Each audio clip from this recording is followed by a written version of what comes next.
So pleased to have you here at Discovery Days in Health Sciences.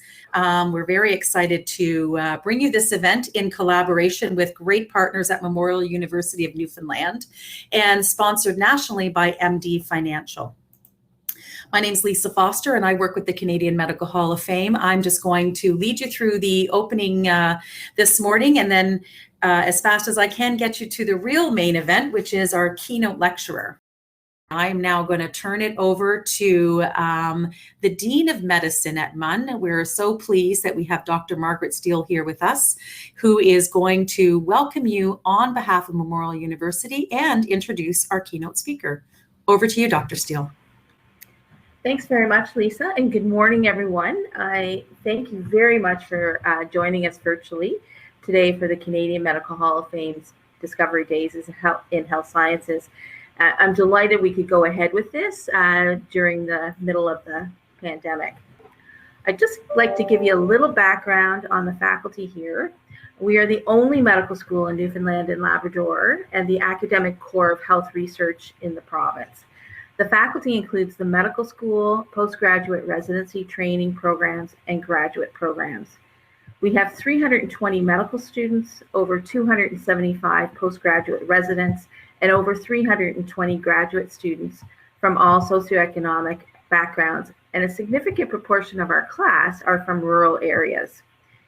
It's wonderful to see so many enthusiastic learners online because that's what we're all about here. It's about learning. Doctors, other health professionals, and health researchers are constantly learning because healthcare is always changing, and we've seen significant change since the pandemic started. And there's always new research discoveries that are being made. We've graduated many doctors and researchers since our school started over 50 years ago, many of whom grew up in small towns, just like some of you, and many have returned to their hometowns to serve the people in their communities. Our Doctor of Medicine curriculum places particular emphasis on community and rural medicine learning environments, and our researchers focus on the issues that are important to the people in the communities we serve. So now it's my absolute delight to introduce our keynote speaker. Actually, I suppose technically we can call you Dr. Maggie O'Day, who next week on June 2nd, we get to celebrate the graduation of Maggie and many of her classmates.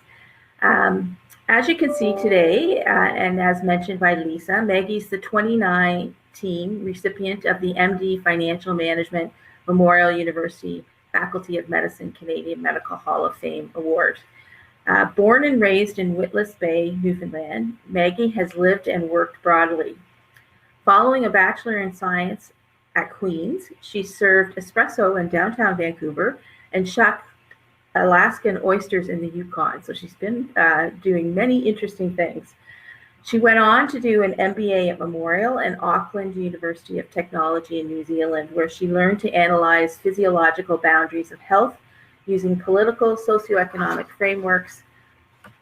Her subsequent work across Canada with organizations such as Planned Parenthood, Ontario Genomics, and AIDS Newfoundland further fueled her interest in the convergence of policy and societal change. During her medical degree, she was named to the Dean's List and was named the recipient of a number of honors, including, as I mentioned, the Canadian Medical Hall of Fame Award, the Canadian Medical Association's 150th Anniversary Award, the Leslie Toms Convocation Award, the Dr. Yongki John and Mrs. Suki John Scholarship in Medicine, the Noah Curtis Godwin Lloyd Student Award, the Dr. Francis L. O'Day Scholarship, the Dean's Building a Healthy Tomorrow Award, the Dr. Harry W. Edstrom Scholarship in Medicine, and the Dr. Gregory Rideout Award. And I'm thinking, Maggie, that you never sleep.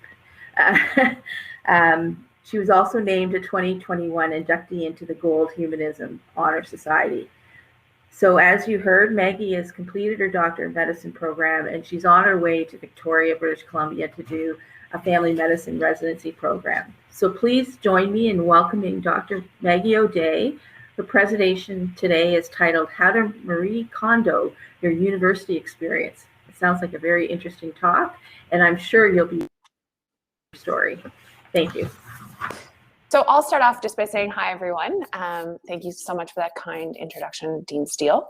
I want to preface all of that by saying it sounds, whenever I listen to talks like this, I think I did an equivalent of Discovery Day when I was in high school. I was always so intimidated and felt like, you know, I would never be able to be that person, or I would never get into medical school if that's what I wanted to do. So let me just say that all those awards and that introduction was so kind, and it seems very big, but really, you know, if they're open to everyone. All of these opportunities are open to absolute everyone. I'm going to talk about medicine because that's what I am obviously have done and what I was interested in. But I think that what I wanted to talk about was very much having to do with all of science. So whichever, if it's medicine that you're interested in pursuing, or if it's any of the other allied health professionals, if it's anything in research, in science, anything like that, I think that it really does apply. And I'm also going to say that I'm going to talk a lot about my interests. And it might sound like I'm putting down things like biochemistry or organic chemistry, but for me, that's just I am not a biochemistry person. I am not a molecular science person. I'm more of the big picture science. And so I always want to preface this by saying, if you're really into biochemistry or really into physics, that's amazing. I'm actually super envious of you because that is not my jam. So take everything I'm saying in a grain of salt, that this is what's applying to me. You're all so different. And that's what's amazing about medicine, is that we take in, and science, we need all different types of people. And so my whole thing is, you do not need to follow a very specific path or become a person to be able to get into medicine or whatever your career aspirations are. You need to listen to yourself, and you need to be able to get to know yourself and figure out what you're interested in and what you're passionate about. And then that in itself will take you on the path to your career, which will be most successful. And so I'm not sure if any of you are. I'm sorry, just jumping in there, Maggie. Still just trying to load it. If you don't mind going ahead with while I find the presentation. Sorry about that. No, I feel like it's actually probably my fault. Okay. Okay. So I'm not sure if anyone. I mean, I'm sure everyone's heard of Marie Kondo, but her whole thing is about letting things go in your house. And so I'm kind of reversing that analogy, and I'm picturing education as you buying, like, you're all in high school, you're starting this 4 years, and assuming you're going to university, and again, that's not for everyone, but it's like you have an empty house and you get to choose what you're bringing into your house. And a lot of the times there are blueprints and there's necessities, like you need to probably have a fridge, you need to have a microwave, a stove, that sort of thing. So I'm not talking about those things. I'm talking about the space in which you are creating that works for you. And so Marie Kondo always said, you know, keep what sparks you joy. If it does not spark you joy, you know, get rid of it, let it go. So what I'm saying is, outside of the necessities which you need to have, don't bring anything in unless it sparks you joy. So the next 4 years, you have so much opportunity to move forward and to add into your house and to grow and create this environment that's going to be stimulating and exciting for you. Amazing. Thank you, Lisa. My apologies about that. And, you know, and when you think about joy, a lot of it, like, I remember just being quite anxious about university, being like, I don't want to do anything, but I want to do everything. You know, joy in academia, in university, in learning, and in science, I know I'm really interested in something when I start speaking really loudly about it, or I get really angry about, like, a certain injustice, like around a topic, or, you know, I get into, like, heated arguments with people, or, like, I find myself, like, getting sweaty when I'm learning about it. So, you know, find out how you identify your joy, how you identify your interest, and then use that as your barometer to understand what you want to bring into your house, your academic house. Okay, Lisa, you can. Next slide. And so I think what I really want to focus on is, this is going to be my advice to you, but choosing, you know, when you're filling up your house and you're planning your university career over the next 4 years, I think you have to ask yourself, am I bringing this in? Am I doing something because I feel like I should, because I feel like it's a path that I've seen other people take and I think it'll take me to success? Or is it because I want to do it? Is it going to actually be good for me? So I'm going to come back to these advice pieces at the end, but I just kind of wanted to introduce them at the beginning. So number one, my number one piece of advice is going to be find out what animates you, like what gets you going, what gets you jazzy, and all jazzed up, you know? And I think you need to try it out early and often, because so often we think we want something, we think we're really interested in something, and then you do it and you're like, oh, actually this was not for me. All through high school, I was like, I'm going to be an orthopedic surgeon because I love sports. I'm super active. I like being like kind of hands-on. Like it seems like it's perfect for me. And then I did my first ortho rotation and I was like, I hate cutting bones. Like bones should stay intact. So, you know, everything changes. That's a very specific example, but even, you know, science courses I took, I really liked a lot of my like science in high school. And then in university, I was in first year university being like, I hate organic chemistry. And so I learned that. And then I was able to tailor, you have to change things. Be analytical and be critical. So of yourself and why you're doing things. So this is, again, not just doing it because you feel like you should be doing something outside of the necessities, of course, and figure out why it is that you're enjoying something and then try and pursue that a little bit. Number 4 is always get weird. And by that, I don't mean like, you know, just like leave town for 10 days and no one knows where you are, but I mean, do what you want to do. And it doesn't matter if it doesn't fit into this image. So, you know, if you're really into like juggling, keep juggling. Don't feel like you need to give things up. Or if you really have always wanted to go like row, you know, in the regatta or something, but you feel like you can't like give off the time, like do it. All of those things are so important, and it's ultimately going to make you a better human, a better professional, but just way better applicant because you're going to be a true person. And 5, always still working on it myself. Don't worry about what other people are doing. Good, you're good, Lisa. So I'll just give you a little bit brief overview of my kind of path, which has obviously been quite winding and isn't typical in any way. I was a lot older when I came and applied to med school. I was 28 at the time, whereas I know a lot of people come straight from undergraduate degree, and so they can be 22. And I'll kind of, this is like the overview because it's a little bit of a hot mess, as you can see, but I regret nothing. And I think that this whole kind of winding road has made me a much stronger medical student, and hopefully, I believe, hopefully a stronger professional because of it, because I've learned a lot about myself, but I've also learned a lot about the world and what areas of the world I want to work in and what I feel like, and I feel like I understand people better because of it. Next slide, Lisa. So as Dean Steele mentioned, I grew up in Witless Bay.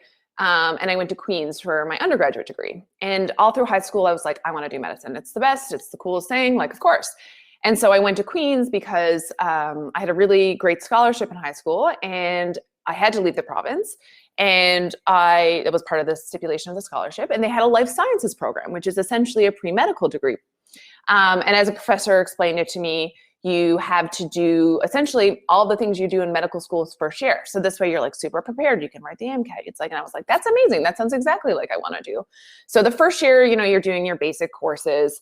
And the second, and then you have to apply to get into life sciences because it was quite intense to get in. Very competitive program, very, a lot of the students that are in are like on the track to medicine, and I didn't see myself in any of them, you know, and I hated organic chemistry and I kept having to do it, and I hated the physics. Like I actually liked it all in high school, but just the very molecular pieces on these courses that are focused on sciences, they were just not for me. And I switched into a medial in health sciences, which has more of those arts, because like that second column, like that is my jam. I'm so into that. I was so excited.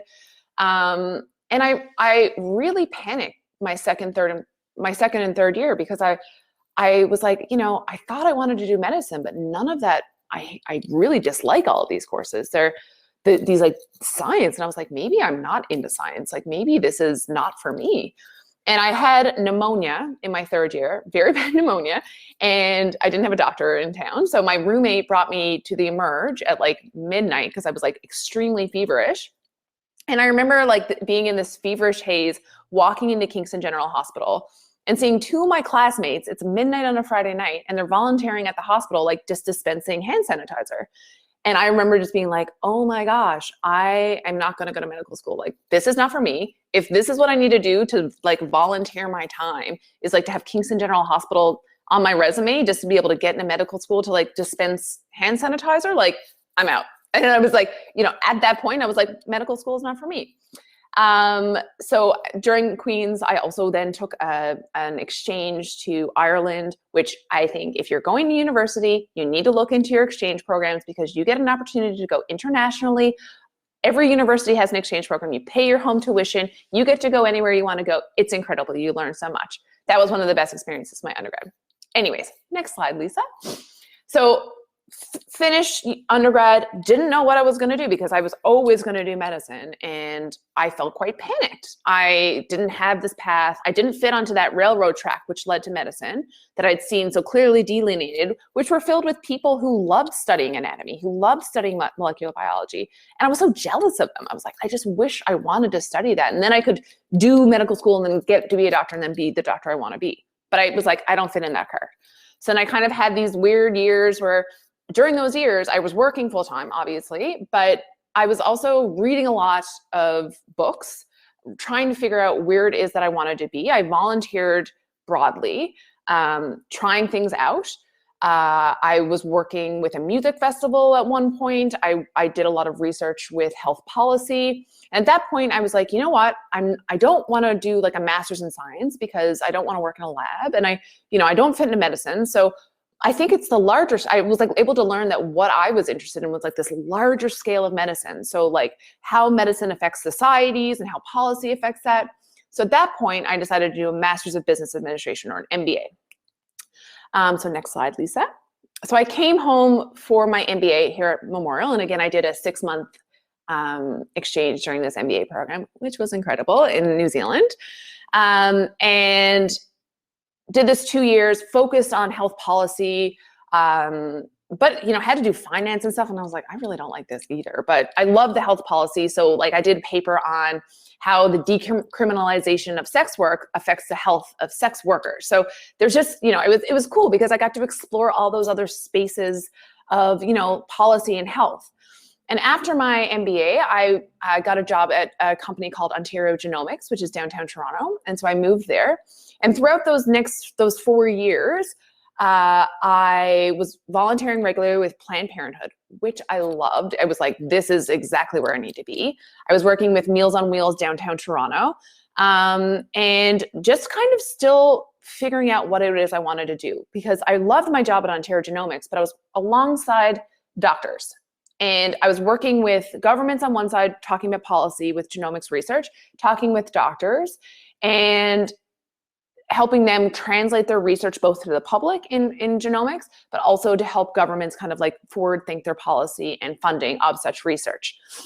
And the whole time I was there, I was like, I just kind of want to be doing what they're doing. Like not the research, but the patients. Like it was so weird because I was working with them and they're researchers and they're very high science level researchers. And I was on like the business and communication side. And I was like, I don't want to do your research, but like, I still want to like see the patients. And as I was working, I was like so envious. And so I was in Toronto and I was like, you know what? I'm just going to write the MCAT. I'm going to apply. If I don't get in, I don't get in. And I got in. So that brings us to, 4 years ago, I guess today, going to medical school at Memorial. And so, Lisa, you can advance. Another one. So medical school at Memorial, came home from medical school. And medical school is, can be so, for everyone in my class, this looks different, this whole slide. But it can be anything that you really want it to be. The first, I'll just give you a really brief overview. I'm not sure, I don't think anyone had told me this, but I was in medical school. I was like, so how does this work? So the first 2 years, you're essentially in the classroom. You're going to cover your basic sciences. If you had already done them, amazing. You get a refresher. If you haven't, then don't worry about it. You will learn, you will figure it out. You have the support behind you and your classmates are there. And it's not going to be even the same as organic chemistry in an undergraduate course. It's all applicable to health. So it's amazing because it's all about how this affects drugs and how that affects the body and then the person and then populations and disease. So everything is way more interesting because I was really unsure, even coming into medicine. I was like, I just hated those courses. It's good. There was definitely a couple of blocks where I had to do biochemistry. Again, not my jam. And I was like, I don't know how I'm going to get through this, but I did. And third and fourth year, you go into the hospital. So you're working full time in the hospital. You're rotating through all of the different specialties, and you get to try them out and work within them and see what life is like in them. In your fourth year, you're applying to your residency programs and normally doing quite a lot of electives. Unfortunately, obviously due to COVID, all of my electives were canceled. And so I was at home here all throughout Newfoundland and Labrador, actually, which was incredible training. You get such good training here. Some of one of my really good girlfriends, she's an emergency medicine doc who did her residency here. And she says that she did 2 years of family medicine at U of T and then came back to do an +1 in emergency medicine. And she says that the first year family medicine residents that she worked with at MUN were better prepared to be doctors than she was at the end of her 2 years. So you get really good hands-on learning. You get a lot of mentorship if that's what you're interested in. You get a lot of support, and you get to travel really broadly and be hands-on in a way that's safe, but really, really good learning. So as Dean Steele mentioned, I'm doing my residency. I'm leaving next week for UBC, which I'm doing in family medicine. And I chose that because like I said, I love these big pictures and I love the individual. And family medicine to me was exactly that. It allowed me to get into that space with the people. So you can advance the next slide. So just kind of going back to Marie Kondo, does this spark joy? For me, I never felt that medicine was going to be working for me because all of which I thought should be bringing me joy wasn't. I did not like anatomy. I didn't like the biochemistry. I didn't like the chemistry. Even the neuroscience, it was very molecular. And I was like, I really thought I would love this. And it did not spark me any joy. It sparked a lot of other negative feelings. So I really struggled with that. And I kept at those courses because for longer than I should have, because I felt that I should have been. And so I was going to try and force it. And I let go of a lot of time in which I could have been doing those other things, which really, really filled me up. And I learned so much about myself through. So I just want to encourage you that during the next 4 years, outside of obviously, the courses that are the requirements, those basic ones to get on the path that you need to go to, ask yourself, am I doing this because I'm really interested in this and I'm learning and I want to learn about it and I get excited about it? Or am I doing this because I feel like I should, or my friend who's also applying to med school is going to be doing it and therefore I feel like I'm missing out if I don't and I'm not preparing myself, and so on and so forth. And you can advance to the next slide, Lisa. And so that kind of brings me back to this. So finding out what it is that gets you excited, whether that be sociology, whether that be art, whether that be music in conjunction with science, it doesn't need to be all or one. You can do as much as you want to do. And I always say that if I had gone through Queen's and just decided to stick it out, get into medical school at that time and go straight in, I think I would be I'd be a lot emptier because I didn't, as a person and as a professional moving forward, because I didn't get the opportunity to really get my hands into the things that I wanted to do because I took too long doing the things that I didn't want to do. So, I truly believe that you have 4 years ahead of you and you can bring into your life and your knowledge and your brain and expand yourself in these really amazing ways. And so use those. It goes faster. Everyone always now, not that I'm so old, but we sit around being oh, I wish I had taken that in university. I just never felt like I had the time or the space. And you're not going to be able to take everything you want to do, but explore, do the things that are interesting to you while still obviously having a plan of some sort and hitting your necessities. And if there's an area that you're interested in, so if it's medicine, if it's research, whatever it is, if it's a microcosm of I think I really like physical, like rehab or anything like that, or if it's, I'm emergency medicine, try it out in some weird way early and often. So for me, my introduction to reproductive healthcare, which I was always passionate about, was volunteering at Planned Parenthood. And that was sitting at the front desk, welcoming people when they came in. But you get to see how those clinics work. You get to see what it means to patients and what it means to you. And I loved it. Like it was, you know, I didn't get paid. It was often like long shifts, but it was so good. Whereas other work that I had done, I'd also thought I was really interested in infectious disease. And that was through my work at the AIDS Community of Newfoundland and Labrador. And then I actually spent some time like having coffee with an infectious disease specialist. And I just like emailed her up, and she like, we went out for coffee and she talked to me about her day to day. And I was like, oh my God, that's terrible. And I followed her to work a couple of times and I was like, this is not for me, because it's very molecular. So we don't know, as individuals, until we've tried. So try it out early and often. And it doesn't need to be like messaging the head of cardiac surgery to be like, can I come with you to the surgery, to the operating room? But it can be as much as like asking to join the cardiac rehabilitation center at the works. They do walks and stuff like that. There's ways to see a career and areas of interest without like, you know, shooting right to the top and feeling like you're being barred from that, so you don't know what it's about. Be analytical and be critical about why you're doing things and why you like it. And when I say that, I mean like learn about yourself. Learn about what makes you tick and what gets you excited.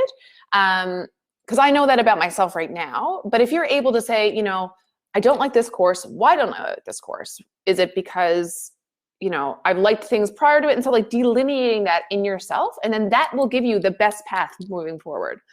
Also understanding why you like something and and that's going to change. You'll be like, yeah, I think I thought I really liked this because I was really hands-on. And, you know, and I had a period where I was considering surgery in medical school, which went up until like December of this year. And it really was. At that time, I was really just trying to be analytical about my choices.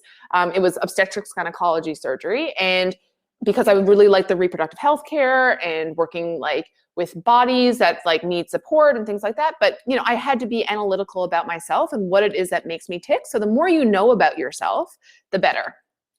Get weird, do what you need to do.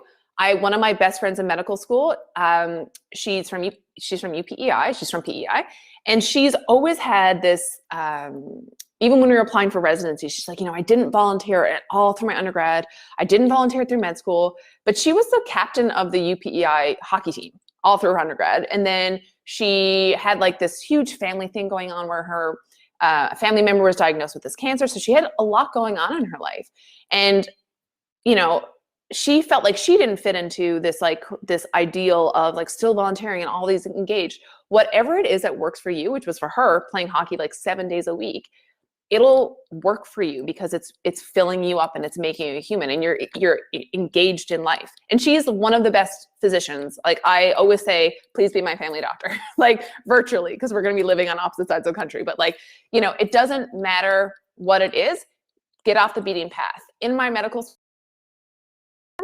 there are people who did music degrees, speech language therapy, music therapy, engineers, all these people who had very weird, we'll say weird because they don't fit into that train track analogy, interesting careers, who are like really interested in like making donuts. Like one of them has like a baking side gig and stuff, you know, do whatever it is for you. Don't feel like you can't do these things that you want to do because it doesn't fit into this image of medicine. And number 5, I'm still working on it. I just wrote my LNCC last week. And the week before I was like, oh my God, all my classmates have definitely been studying like 90 hours a week and I haven't. Like, you know, it's always going to be there where we're looking to others for understanding of where we are in our like, you know, trajectory. So like, am I still doing okay? Like you know, as you're embarking in university, you become your own guide. And so it's quite difficult. You have to take on that responsibility. And there's no teacher that's like knows you and be like, you know, you're falling behind on this, or you should really pick this up. Like you have to be that person to yourself. And so that can be difficult because often you just have to look around you and use other people as kind of like your barometers of, am I doing okay? Am I heading in the right direction? And that's okay. I mean, that's natural. That's human nature. But I do say, do not stress about people and don't follow them just by nature of it being safer and because you feel like you should be doing it.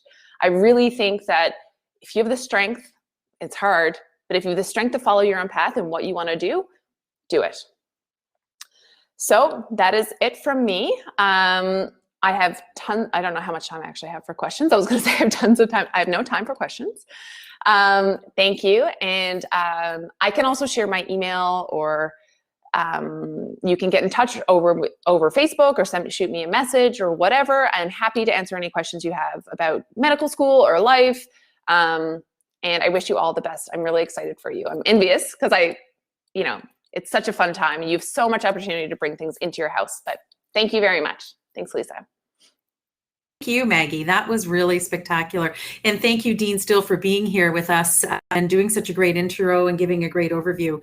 I think there's some incredible life lessons you've just imparted on the kids. And it's important that somebody who is clearly on a path of success to have shared with, kids who are just trying to figure out their lives, that it isn't linear, that it's okay to trust your gut instinct, that you don't have to always worry about what other people think. These are things adults tell us, right? But it is very different, I think, as a message coming from someone who wasn't that very long ago right in their shoes. So really, really appreciate that feedback. Thank you again, Dr. Steele. Thank you again, Maggie. And thank you, students, for taking the time to navigate the platform, be here with us. Hope you have an amazing day.